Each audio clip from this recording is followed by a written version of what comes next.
ശ്രീ ബിനു കിരിയത്ത്, ഇന്നത്തെ വിധി പ്രസ്താവത്തെ താങ്കൾ എങ്ങനെയാണ് കാണുന്നത്? 8 വർഷം ആയിട്ട് 8.5 വർഷമാവുന്നു ഈ കേസിങ്ങനെ മുന്നോട്ട് പോകുന്നു. ദിലീപിനെ വെറുതെ വിട്ടു എങ്കിൽ തീർച്ചയായിട്ടും തെളിവുകളുടെ അഭാവത്തിൽ, കോടതിയുടെ വിധികൾ എപ്പോഴും അങ്ങനെയാണല്ലോ, അവർക്ക് ആവശ്യം തെളിവുകളാണ്. അവിടെ പ്രോസിക്യൂഷൻ പരാജയപ്പെട്ടു എന്നാണ് എനിക്ക് തോന്നുന്നത്. ഇനി തിരിച്ച് പരാജയപ്പെട്ടത് അല്ലായിരിക്കാൻ ചിലപ്പോൾ ദിലീപ് നിരപരാധി എന്ന് വിശ്വസിക്കുന്ന കൂട്ടത്തിലാണ് ഞാൻ. കാരണം ദിലീപ് എന്തിന് കൊട്ടേഷൻ കൊടുത്തു? ഇന്നും മാഡം ആരെന്ന് ഇതുവരെ പുറത്തു വന്നിട്ടില്ല. മാഡത്തിന്റെ കൊട്ടേഷൻ എന്നാണല്ലോ പൾസർ ആദ്യം പറഞ്ഞത്. ആ മാഡം ആയിരുന്നു ഇന്നും പുറത്തു വന്നിട്ടില്ല. അതൊരു സംശയത്തിന്റെ പുറകിൽ നിൽക്കുന്നിടത്തോളം കാലം ഞാൻ പല ചർച്ചയിലും പറഞ്ഞതാണ്, ദിലീപ് കുറ്റക്കാരനല്ലെങ്കിൽ 84 ദിവസം അദ്ദേഹം ജയിലിൽ കിടന്നതിന് ആര് സമാധാനം പറയും?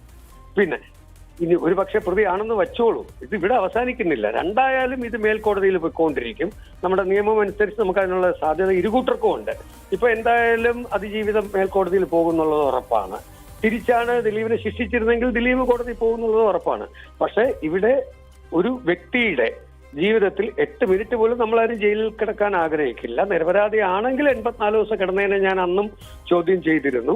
കുറ്റക്കാരനാണെങ്കിൽ ഇതിന്റെ എല്ലാം മുകളിൽ വേറൊരു കോടതി ഉണ്ടല്ലോ, ഈശ്വരന്റെ കോടതി. അതാണ് ഇതിന്റെ ക്ലൈമാക്സ് എന്ന് ഞാൻ വിശ്വസിക്കുന്നത്. അപ്പൊ എന്തായാലും ദിലീപിന് ഇപ്പൊ ആശ്വാസം തന്നെയാണ്.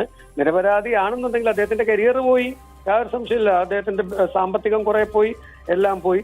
തിരിച്ച് അതുപോലെ തന്നെ അതിജീവിതയുടെ ഭാഗത്തു നിന്ന് നമ്മൾ ചിന്തിക്കുമ്പോൾ ഇത് സത്യമാണെങ്കിൽ ആ കുട്ടിക്കുണ്ടാകുന്ന വേദന സഹിക്കാവുന്നതിലപ്പുറമായിരിക്കും. അപ്പൊ ഇതിന് വേണ്ടത് നല്ല, ഇനിയിപ്പോ മേൽക്കോടതി പോട്ടെ, ക്ലൈമാക്സ് വരെ നമുക്ക് കാത്തിരിക്കുകയും നിർവാഹമുള്ളൂ. ശരി, വളരെ നന്ദി ശ്രീ ബിനു കിരിയത്ത് പ്രതികരിച്ചതിന്.